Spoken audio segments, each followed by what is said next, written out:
Bruce, now, by the way, was in Rome on Easter. He was at the Vatican, right? Were you not at the Vatican? No. Where were you on Easter? I was in Chicago. Oh. Not quite as exciting, but, No. but you're asking me about Good Friday, aren't you? Good Friday. No, but I was in Sicily. Okay. So anyway, do we have any pictures of that? I wondered, let's see, we have any pictures. Let's see. There you go. That's not where I was on Easter. That's not, Nice, though. That's not Chicago. No. Yeah. That's me in the bushes. Palm Sunday? No, but that's me in the bushes. It is because of the palms, though, Zach. And I want you to know that I did have a Pope story to tell you. A Pope story? Yeah. Is this a real story, Bruce, or is this another kind of story? It's coming from me, Zach. What do you think? Okay. All right. So you know, the Pope goes out to the churches in Rome and sometimes preaches there, and then goes back to the Vatican. And the Pope said to his chauffeur one day, you know, one of the troubles about being the Pope is you never get to drive a car anymore because it's always the chauffeur that drives you around. He said, back in my country, I used to drive around. I used to really like it. And I wondered if today wouldn't be a good day for me to drive.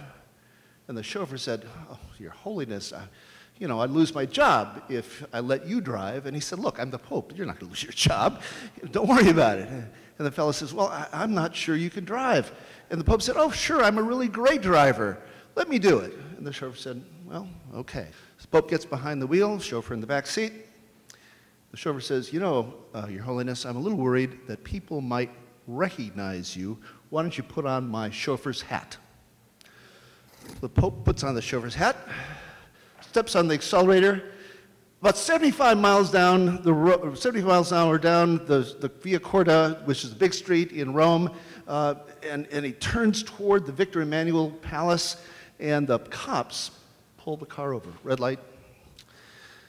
And so the policeman comes up and says, do you have any idea what speed you were traveling at? And the Pope says, well, we don't have a speed limit where I came from. And the policeman looks again, and he says, geez, I think I better talk to my chief. So he gets on the phone and talks to the chief and says, Chief, I got somebody who's really big that I stopped along the road.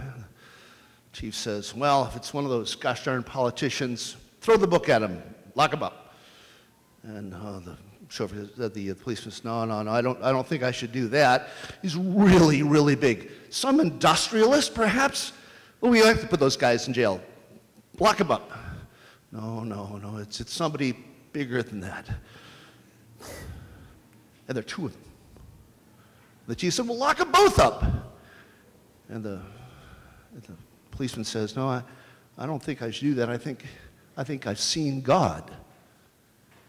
And the chief said, what's the matter with you, Goomba? You saw God? He said, yeah. He said, the reason I think that, the guy who's driving the fellow I think is God, I think he's the Pope.